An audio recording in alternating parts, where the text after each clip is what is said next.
Hi viewers, welcome to Bhavya Bharati spoken English. సెంటెన్స్కి structure ఉంటుందని అందరికీ తెలిసింది. అవి టెన్సెస్, వాయిస్, ఇలాగ మనం గ్రామర్లో కొన్ని టాపిక్స్ తీసుకుంటే ఆ టాపిక్లో సెంటెన్సెస్ ఉంటాయని, వాటికి స్ట్రక్చర్స్ ఉంటాయని మనందరికీ తెలుసు. కానీ సిలబల్కి కూడా ఒక స్ట్రక్చర్ ఉంటుందని మీకు తెలుసా?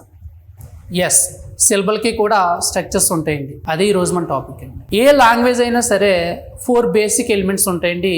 అవి ఏంటంటే 1 sound, 2 syllable, 3 word, 4 sentence. First ఏంటంటే సౌండ్ ఏంటంటే ఓవెల్స్, కాన్సనెంట్స్. మనకి ఇంగ్లీష్లో 26 లెటర్స్ ఉంటాయని తెలుసండి. అంటే ఏ నుంచి మీరు జెడ్ వరకు కౌంట్ చేసుకుంటూ వెళ్తే 26 లెటర్స్ ఉంటాయండి. ఈ 26 లెటర్స్ మనం 2 రకాలుగా డివైడ్ చేస్తాం. ఒకటి ఓవెల్స్, 2 కాన్సనెంట్స్. ఓవెల్స్ ఎన్ని ఉంటాయంటే 5 ఉంటాయండి. అవి ఏంటండి? ఏ, ఈ, ఐ, ఓ, యు. కాన్సనెంట్స్ ఎన్ని ఉంటాయంటే 21 ఉంటాయి. అంటే ఈ 26 నుంచి 5 ఓవెల్స్ తీసేస్తే రిమైనింగ్ ఉండే లెటర్స్ని మనం కాన్సనెంట్స్ అంటాం. అంటే బి, సి, డి, ఈ రాదండి, ఎందుకంటే ఓవెల్ కాదు, ఎఫ్. అలా మనం జెడ్ వరకు కౌంట్ చేసుకుంటూ వెళ్తే 21 లెటర్స్ వస్తాయండి. అట్లనే కాన్సనెంట్స్ అంటాం. మరి లెటర్స్ అయితే 26 లెటర్స్ ఉంటాయి ఇంగ్లీష్లోని. మరి సౌండ్స్ ఎన్ని ఉంటాయండి? 44 సౌండ్స్ ఉంటాయండి. ఇంగ్లీష్ ఎన్ని సౌండ్స్ ఉంటాయండి? 44 సౌండ్స్ ఉంటాయి. లెటర్స్ అయితే 26 ఉంటాయండి. వాటికి వచ్చే సౌండ్స్ 44 సౌండ్స్ అనమాట అండి. వాటిని కూడా డివైడ్ చేసుకుంటే ఓవెల్స్, కాన్సనెంట్స్. ఓవెల్స్ 20 ఉంటాయండి, కాన్సనెంట్స్ 24 ఉంటాయి. ఇప్పుడు సిలబల్ అంటే ఏంటి? సిలబల్ అంటే ఏంటంటే ఈ ఓవెల్, కాన్సనెంట్స్ కాంబినేషనే మనం సిలబల్ అంటామండి. అయితే సిలబల్కి కూడా కొన్ని స్ట్రక్చర్స్ ఉంటాయండి. ఇలా కొన్ని స్ట్రక్చర్స్ ఉంటాయన్న విషయం చాలా మందికి తెలియదండి. అది ఏంటో ఇప్పుడు చూద్దామండి. ఫస్ట్ స్ట్రక్చర్ చూడండి, వి. వి అంటే ఏంటంటే ఓవెల్లో, సి అంటే కాన్సనెంట్. ఇలా గుర్తుపెట్టుకోవాలి. వి అంటే ఓవెల్ అండి. సో ఇక్కడ మీకు ఎగ్జాంపుల్గా నేను ఇచ్చాను చూడండి, ఏ, ఐ. మీకు డౌట్ వస్తుందండి, ఏంటి ఓవెల్స్ అంటే 5 లెటర్స్ ఉంటాయి కదా, అవి ఏంటండి? ఏ, ఈ, ఐ, ఓ, యు. ఓవెల్స్ అంటే 5 లెటర్స్ ఉంటాయి కదా. ఇక్కడ 2 ఎందుకు రాశారు అంటే, ఇక్కడ మీరు జాగ్రత్త గుర్తుపెట్టుకోండి. సిలబల్ అంటే ఏంటంటే meaning distinguish unit of utterance. అంటే ఒక అర్థవంతమైన ఉచ్చారణని మనం సిలబల్ అంటామంటండి. అంటే ఇక్కడ మనం స్ట్రక్చర్ ప్రకారం తీసుకునే వర్డ్స్కి కూడా మీనింగ్స్ ఉండాలండి. ఇప్పుడు ఫర్ ఎగ్జాంపుల్ చూస్తే, ఏ అంటే ఒక, ఐ అంటే నేను. ఇప్పుడు చూడండి రిమైనింగ్ 3ని. ఈ అంటే ఏంటండి? దాని మీనింగ్ ఏంటి? ఓ అంటే, యు అంటే లేదు. కానీ ఈ చూడండి, ఏ అంటే ఒక, ఐ అంటే నేను. చూసారండి?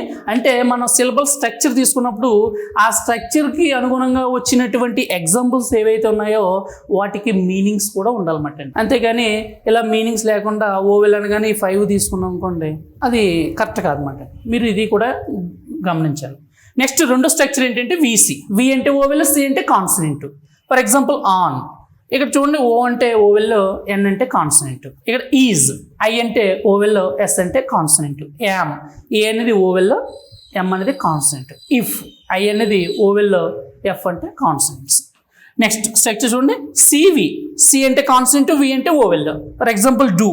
డి అనేది కాన్సనెంట్, ఓ అనేది ఓవెల్. వి, డబ్ల్యూ అనేది కాన్సనెంట్, ఈ అనేది ఓవెల్. గో, జి అనేది కాన్సనెంట్, ఓ అనేది ఓవెల్. నో, ఎన్ అనేది కాన్సనెంట్, ఓ అనేది ఓవెల్. నెక్స్ట్ చూడండి, సివిసి. నెక్స్ట్ స్ట్రక్చర్ చూడండి, సివిసి. సి అంటే కాన్సనెంట్, వి అంటే ఓవెల్, సి అంటే కాన్సనెంట్. Example can. సి అంటే కాన్సనెంట్, ఏ అంటే ఓవెల్, ఎన్ అంటే కాన్సనెంట్. Next has. హెచ్ అనేది కాన్సనెంట్, ఏ అనేది ఓవెల్, ఎస్ అనేది కాన్సనెంట్. Next pen. పి అనేది కాన్సనెంట్, ఈ అనేది ఓవెల్, ఎన్ అనేది కాన్సనెంట్. Next him. హెచ్ అనేది కాన్సనెంట్, ఐ అనేది ఓవెల్, ఎం అనేది కాన్సనెంట్. నెక్స్ట్ స్ట్రక్చర్ చూడండి, విసిసి. వి అంటే ఓవెల్, సి అంటే కాన్సనెంట్, సి అంటే consonant. For example and. A అనేది ఓవెల్, ఎన్ అనేది కాన్సనెంట్, డి అనేది consonant. Next example ask. A అనేది ఓవెల్, ఎస్ అంటే కాన్సనెంట్, కే అంటే కాన్సనెంట్. Next in.